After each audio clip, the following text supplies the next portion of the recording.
Hello everybody and welcome back to the darn sofa. Y'all, today we're going to be talking about a case.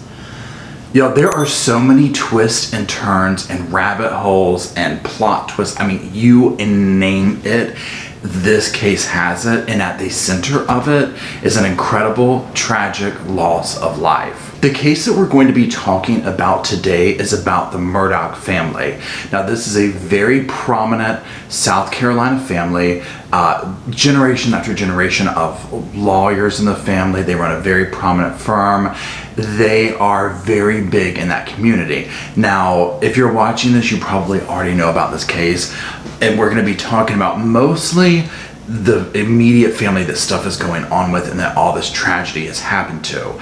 And the focal point, the center of this seems to be Alec Murdaugh. That is the father, and literally right before I filmed this, there has been more news on this, and I'm just like, oh my god.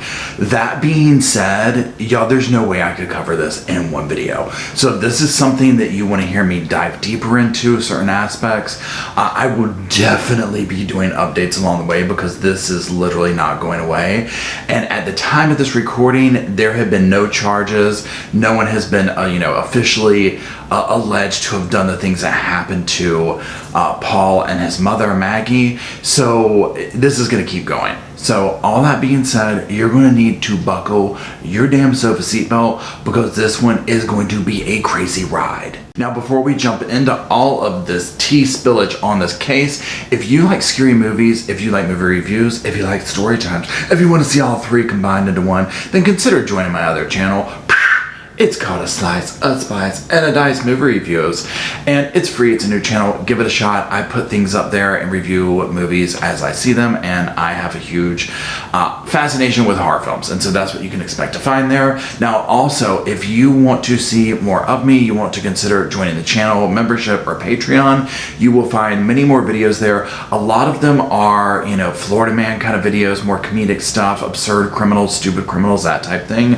Other ones are things that are a little too saucy, a little too scandalous to talk about here. And then there's also personal story times and personal opinion things on other things, such as the LuLaRoe documentary that just came out. I'll be recording that next. But anyways, consider doing that. I appreciate it. And as always, thank you to everybody who is supporting the channel, whether it be through Patreon or membership, or simply commenting, liking, sharing, being part of the Sofa Squad. It wouldn't be here without you, and I greatly appreciate it. Now, on that note, let's go ahead and get to addition. Okay, so again, we're going to be talking about some of the just immediate family members, and that is Maggie, who is no longer with us, her husband Alec, who is, this is the father, lots of stuff going on with him, Paul, who is no longer with us, lots of stuff that was going on with him, and then the son Buster, who we're not going to really talk too much about him in this video though.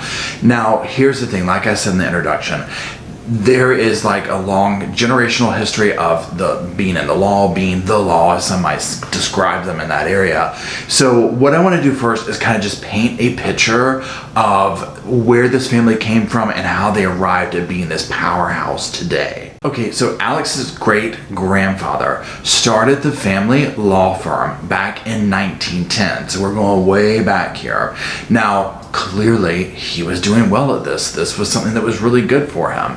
And so the career in the law firm began to grow. And y'all, he would turn this into a multi-million-dollar law firm, okay? This is the law, like I said, in South Carolina, as many will describe them. Now, because of the success, he was able to also venture into, let's say, more the political side, I would call it, and he would become the solicitor for South Carolina. I'm from North Carolina, so it's going to be hard for me not to say North Carolina, but I apologize in advance if I do that. I'll try and catch myself. But he became the solicitor. Now, what that is essentially, a lot of states call this the DA, the district attorney. So it's their version of it. Now, that was in the 14th Judicial Circuit, and he was prosecuting cases for 4 counties. Now, he was the first in a line of succession of Murdaughs that would serve in this position. Now, the person who is currently there is not a family member, but it has been alleged that they basically handpicked this person. So now, in addition to all that, they've been doing their law firm, and the name of it is Peters, Murdaugh, Parker, Ellsroth, and Detrick. Now, because of this, you can imagine that a lot of local people are connected to this family. They have major connections, they have major power. And so when all this stuff started popping off, there would be things that would pop up that's like, is that kind of a conflict of interest? You know, because you can't have people working on these cases that involve your own family. So that would stir up some drama along the way.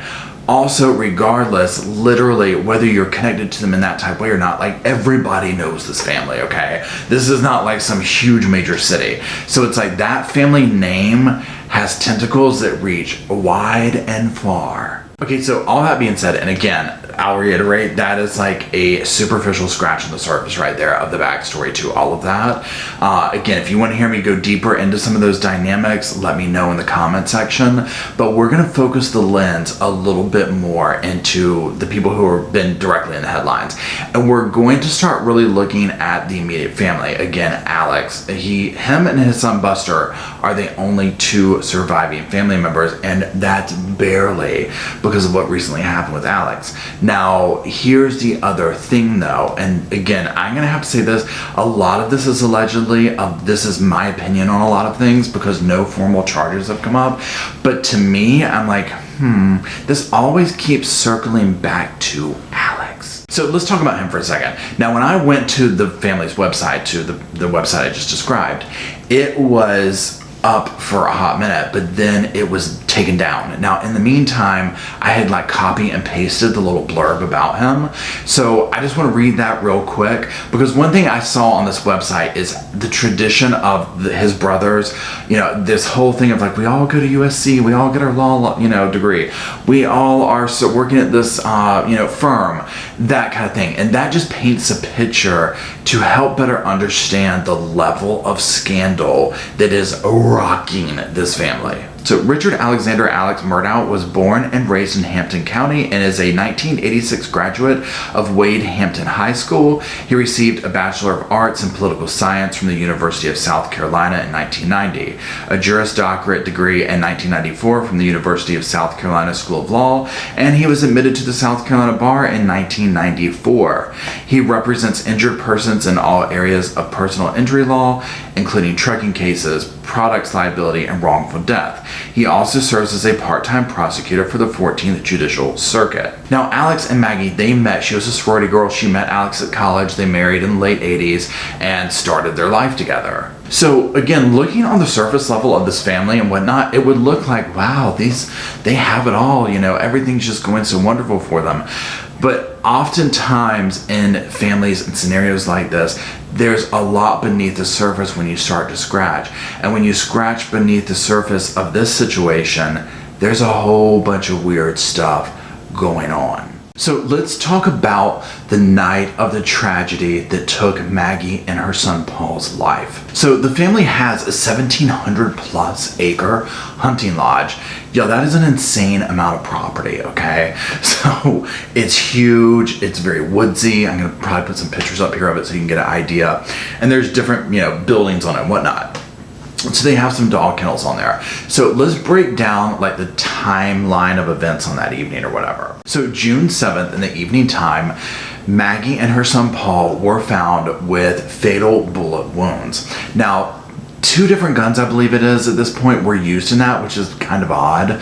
But nonetheless, there's that. Now, this is what took place. Alex Murdaugh, the father, is the one who found them. Now, one thing that was interesting is, first of all, when all this took place and like the identities were confirmed, you know, the investigators were like, look, the public doesn't have anything to worry about. And so that I'm just like, it does make that seem to me, and this is allegedly my opinion, like, okay, if they're saying that, then that means this was targeted, this isn't some random thing, so on and so forth. Now, the estimated time of death was around 9:30 that evening. Paul's father, Maggie's husband, Alex, he is the one who discovered them, and it was around 10 p.m. So remember, if this happened around 9:30 and he discovered them around 10, I'm just saying, that's a little weird, okay? But nonetheless, weird things have happened. So there's that. Now, he had what was called an airtight alibi. He was doing something with his father, visiting father, also mother, older people. Father has, died just a few days later. And I'm just gonna have to say this, like when I heard all that, I was like, okay, if that is the case, yeah, it's an airtight alibi for people who probably can't vouch for it. So you have this frantic 911 phone call from Alex, and it has all the trappings there of, an alarmed person who is finding their family dead. So to me, I didn't feel any really certain way about the phone call. It is what it is. I have no idea how I'd react in that situation. I have no idea. So I usually am very hesitant to 100% sit here and criticize somebody's 911 phone call. Now, I will say this. There's some that it's plainly obvious the person is flat, they don't care, they made the 911 phone call hours later, that type of thing, and that's totally sus. So, to me, the phone call was a neutral event for me. This was a shocked person calling in about their family members. Okay, so now that we have the basics of, who is this family, where they come from, what happened to them, let's talk about what some of the others in town are saying. Now, some people would tell reporters and whatnot, these were amazing people. They did so much good for the community and others. Other people would say, you don't cross this family because they will come down on you and they'll come down hard on you. So, there's a little bit of back and forth. Now, Alex's brothers went on GMA and did interviews and whatnot. And they were saying that Paul, their nephew, one of the victims, was getting death threats and whatnot leading up to this. Now, we're going to talk about some theories that are going on and some other very strange occurrences that have happened with the family that could possibly lead to us saying, oh, well, that's why y'all are getting these kind of threats. But nonetheless, they were like, he got these threats, but we didn't take it seriously. Now, one article that I read, and again, you can check out a bunch of these articles and stuff like that down below in the comment or in the description box if you want to read all this stuff yourself. But one thing that I read, there was a local who said, Maggie was this amazing human being, but she spoiled her son Paul rotten. And they were like, we were in a restaurant one time where they were at, and he talked back to her so much, I made him apologize to his mother. The other thing about Paul is it was said that he had this alter ego when he had been drinking that they called Timmy. Now, that will become prevalent in some of the events that happened before his life was taken. So on that note, let's talk about some of these other tragedies that surround this family because it shines a better light on potentially what's going on. Now, I will say this. There has been many theories of, oh, this is a revenge thing, or oh, somebody's coming back to get them, or oh, it could be from a case they prosecuted, whatever. Okay, none of that has been proven at the time of this recording video. So this is all allegedly. This is stuff I have found, on the internet, articles, that kind of thing. So no one has been charged with this, and I just say that because at first I was like, oh, no brainer. This was somebody coming back to get revenge. And then the more I looked into it, I was like, I don't think that's the case anymore.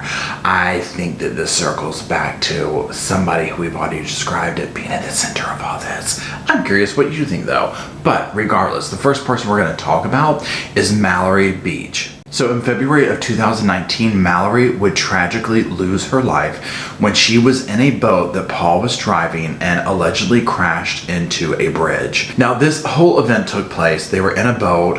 It was nighttime. Paul was allegedly drunk, and he was becoming belligerent. A lot of stuff had taken place that evening. Some of his friends would say that he had gotten in a fight with his girlfriend and struck her, and numerous things. And that basically he was not letting anybody else drive the boat. He was like, oh, be damned, somebody else can drive my boat, bro. And just crazy stuff. So he's going, he hits this pillar, and poor Mallory is thrown into a current. Her body would not be found until a week later, okay? So it's just horrible. Her boyfriend's in the boat. I mean, this is a terrible way to go, okay? Now, the dash cam footage that came from the police and stuff like that did not help matters. So her boyfriend, who is also Paul's friend, he's yelling at him that MFer, he needs to rot in prison and he's not going to get in any trouble and yada, yada, yada. So it's very interesting that even the friends know, look, you know what, he's not going to get in trouble for this. Look at who his family is. He wasn't saying those exact words, that's me. But this is such a glimpse into privilege and how it can go to people's heads and how it knows no boundaries. I think for a lot of us out there, if we were driving a boat that we were drunk driving and we ran into a pillar, a bridge, whatever you call it, the pillar to the bridge, and our friend was thrown into the water and currents, we would be horrified, okay? This didn't seem to faze Paul. Again, was I there? No. But just his actions and stuff, it does seem to add up that he had this alter ego, this other person that came out that was just not a nice person. Then when the depositions came out, they would show that Paul, amongst 6 other underage people, were served alcohol before they got in the boat. They were going to like an oyster roast or something. So there was underage drinking going on, a whole bunch of I guess my question too is like, how are these unsupervised kids all on a boat? To me it's just weird. I didn't grow up with boats and stuff, so maybe that's normal if you have that, but I'm also just like, that just seems bizarre to me, because of this very reason. Now again, in these depositions, Paul's friend, Mallory Beach's boyfriend, was saying, yeah, you know what, he meaning Paul, got in an argument with his girlfriend and slapped her. Just a whole bunch of grimy stuff, y'all. Now, if that's not angering enough, more information that came out about this, it was just like, oh, what? Okay, so again, remember, who's Paul's family? Very connected, very privileged. Now, allegedly, Paul's father kept him from being interviewed that evening, and Paul was also not given a field sobriety test that night. Hello. Now later, when the South Carolina Department of Natural Resources released his blood alcohol content, it was 0.286, which is 3 times the legal limit. So, he had been drinking, okay? So he was charged. He was charged with one felony count of driving under the influence, boat under the influence and causing death, and another one causing injury. So he was hit with charges, and he was awaiting these when he lost his own life. So just on that, you can see where people went down this rabbit hole of Mallory lost her life, this is a revenge thing, I can see how people went down that. So far, there's been no evidence to suggest that. And again, more and more of the story comes out, that's where I'm just like, I'm having a feeling. I'll talk about what I think here a little bit, but I don't think it's a revenge thing at all. I think it's an internal matter, meaning family. Now, Mallory's mother did file a wrongful death suit, and we'll talk about that too as well, but this was against Paul, his friends, the restaurant, the Murdaughs, and now obviously, I think it's just against Buster at this point, and maybe his father, they're one of the living ones. But she filed that, as she should, okay, and give her every damn penny of it. I'm sorry. Now this next one we're going to talk about, y'all, this one is bizarre, okay? This is Stephen Smith, the death of Stephen Smith. Okay, so there's a whole bunch that goes on with this one. Now, no one has been directly linked to this from the Murdaugh family. However, they have been looking back into the case, and like the rumor mill type situation is one that it's like, So we'll talk about that, but let's talk about what exactly has allegedly happened to him. So July 8th, 2015, Mr. Smith, he was only 19 years old when his body was found on a road. Now, he had injuries to like his left arm and hand and his head as well. Now, his car was found like 3 miles away with the gas cap off of it. So the theory was he ran out of gas and started walking. I can totally get on board with that. Now, here's where it gets strange. His death was listed as a hit and run. And because of some of the injuries to his head, it sounded like pretty severe. Basically, the pathologist was like, look, a side view mirror or whatever hit his head, and this is why we're going with, hit and run. There's nothing else to suggest that it was, anything else. However, once you got into the case file of this, there was stuff in there where the troopers were like, there is no sign of a hit and run. There was, nothing there that would suggest this was a hit and run. One of the officers even said, look, there was no vehicle debris, there's no skid marks, there's nothing that's usually there with a crash like that, a hit and run or something like that. Put yourself in those shoes. If you're going and you hit somebody, you're most likely going to slam on brakes. If a side view mirror hit somebody's head that much, I would think it would crack the mirror too. So this is where this gets like, this is weird. Now, another dynamic to that is that there were rumors through the rumor mill that Buster, the son, the other son, the only living son at this point, was intimately involved with this guy. That is rumor. That is allegedly. I do not have this as fact. I'm just reporting from the stuff of what I've read. So there's that. Now, let's talk about his family, the victim's family. Now, his family would say leading up to the event, the alleged hit and run or whatever, he was acting secretive. He had been playing hooky from school. He wasn't acting like himself. Now, even after all this took place in the funeral, one of Smith's ex-boyfriends said that he was receiving threatening phone calls after the funeral. Now, I don't know if those were just in the context of, small town, anti-gay type stuff, or if it was pinpointed specifically over what took place with him as, a victim. Now, his family is like, look, he would never be walking down the road. I mean, there's no drugs, no alcohol, no nothing in his system. They're like, he wouldn't be walking down the road so unaware as to just be like, oh, whoops, a truck's coming at full-fledged to hit me in the head. They're like, it just doesn't sound like our son. It sounds very weird. Now, here's where it gets even weirder. Okay, so when all the stuff that happened to Maggie and Paul and the investigations were going on, they found something on that property that made them look back into this. Okay, so that's where it's kind of like, maybe this Buster story has more merit. Okay, so this is me, y'all. This is speculation street. This is me going down it.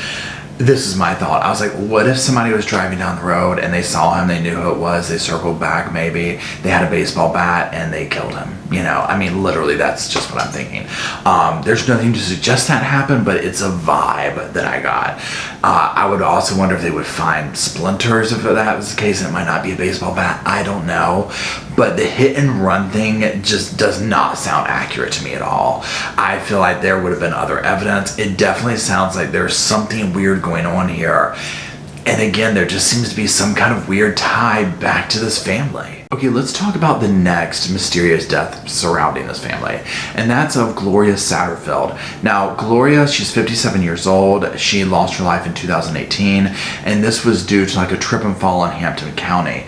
Now, here's the thing that's kind of like, okay, first of all, I've not been able to find like where exactly she fell, so I'm not sure if it was like on their property or what that had to do with it, but they settled a wrongful death suit in that case. Now, that whole claim that was settled came months before the Mallory Beach situation. Now, Paul's father, Richard Alex Murdaugh, was the only person listed in that, the suit or whatever. And it paid out $500,000 for the wrongful death, and it paid out $5,000 for like medical stuff or whatever.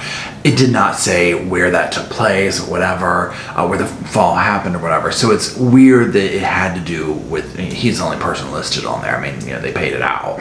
So again, it's one of these things where it's like, what happened? Okay, so all that being said, you see how much weird stuff is going on around them, how there seems to be this vibe of cover up, payoff, again, when you have this much power and your family is the law, you can make a lot of things happen, just saying. Now, we're gonna have to circle back around to Alex, okay, because literally, y'all, I was like, I can't make the video quick. Every time I get ready to record, remember I'm moving all that stuff, he does something else. And I'm like, okay, I'm just gonna have to go ahead and record like scratching the surface in this case, because this man he's keeping me going. So anyways, Alex, he lost his wife, he lost his son. So he is going in his wife's Mercedes, rather new car, and he allegedly has a flat tire. And so he gets out to change said flat tire. This is on, a kind of strange backwoodsy road, kind of off the path of where he was actually going. Now, here's what he does. Okay, so somebody allegedly drives by in a truck, circles back, comes back, and shoots him in the head. Obviously, this was completely sketch, and I was like, oh, when that happened before we found out what the T was after, I was like, somebody's after this family. That's when I was like, it's a revenge thing. This is a damn Lifetime movie right here in the making, and Buster better be hiding out somewhere, okay? The information that came out after this was jaw-dropping, okay? So Alex is shot in the head, he's rushed to the hospital, flown in, whatever. What turns out, this is a very superficial wound. We're talking grazing, we're talking like release several hours later, okay? But what took place after all that is what movies are made of. So now this took place at like 1:30 in the afternoon. So already that's kind of like, okay, somebody does this in broad daylight. Now mind you, the road that it happened on, I'm kind of like, well, I can kind of see that. But anyways, so more than recovery was taking place in that hospital, okay? So he left the hospital and immediately checked into a rehab. And he made a statement, okay? And I was like, okay, this changes everything. The murders of my wife and son have caused an incredibly difficult time in my life. I've made a lot of decisions that I truly regret. I'm resigning from my law firm and entering rehab after a long battle that has been exasperated by these murders. I'm immensely sorry to everyone I've hurt, including my family, friends, and colleagues. I ask for prayers as I rehabilitate myself and my relationships. Now, what has allegedly taken place is that he misappropriated funds at his own law firm. Okay, like a lot of funds. Okay. So it sounds like, okay, he's coming clean, he's doing the right thing, okay. Well, first of all, when he did all this, I was like, oh, this isn't good. The tables are turning a little bit. Well, then what we find out is that he didn't resign, he was ousted days before. The Supreme Court of South Carolina also suspended him from practicing law. His whole world is literally crumbling. So there's that part. Now, like overnight, okay, I wake up to the following news that a man has been arrested, a Mr. Smith. This is a different Mr. Smith. This is a 61-year-old man who was in on the plot with Alex to take his own life so that his surviving son Buster would get a $10 million insurance payout. When I read that, I was like, y'all, we're going to find out some really tragic news about what really happened to Maggie and her son Paul. Okay, I don't think Mallory Beach's family is in the middle of it, okay, or the Smiths family, or whoever, you know. So apparently also in this, we have learned that Alex's opioid, oxycodone, whatever addiction has been going on for like 20 years, okay. This dude who helped him was a supplier of that, helped get him all that.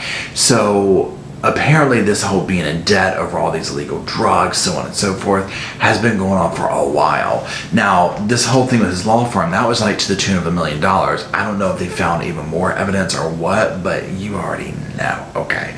It's gonna be bad. Now, they have hit this guy with charges of assisted when you take your own life, and he was assisting them with that. I don't want to say that word because I think it'll do stuff to the video. So they've hit him up with that. I don't know. At the time of this, they have not hit Alex with any charges yet. I'm sure by the time you watch this, they would have. This changes everything, y'all. I mean, this is a level of grimy that is just shocking. The scandal and the shame that's come on this family, I think now that they're under the microscope, they are going to be uncovering just scandal after scandal after scandal, okay? I think when the truth comes out about what happened to Maggie and Paul, jaws will drop because it's going to probably hit close to home. That is allegedly, that is my opinion. I feel like Alex was a desperate man in desperate times, and he knew that his whole persona, everything about him was coming to a crashing end. He owed people a lot of money, and he was desperate, and that will make you do very desperate things, all the way down to potentially taking out your own immediate family. Now, again, like I said, this case is so deep, y'all. This is one of those things where, I mean, this is scratching the surface. There are links galore in the description box if you want to, like, go on the rabbit hole I did. I've been traveling for work a lot, and so we did trains, you know, riding in cars, stuff like that, and so I literally just was, like, down this rabbit hole in this case to get caught up on it, and I was like, what am I reading? I mean, and it just keeps unfolding every day. My heart goes out to the victims in this family, regardless of who did this at this point. There are numerous people who lost their lives with this family and surrounding this family, and it's absolutely heartbreaking, and I truly hope that everyone is brought to justice with what they deserve and need to get. Now, if you want to see other stuff by me, like I said, check out my other movie channel. You can join Patreon memberships to see all my other videos and content. Thank you for watching it. I really appreciate it. We wouldn't be here without you at the Sofa Squad. I'm still working on the set. Okay, we've been, moving, getting packed in, all this stuff. So I'm putting it together. I'm going to work on my scary movie set. It's actually right over here. I'm looking at my Jason mask. I'm going to work on that today and record some movie reviews that I've been watching, because I've been watching a lot of those recently. And that's it. Thank you again for being here. And guess what? I'll talk to you next time.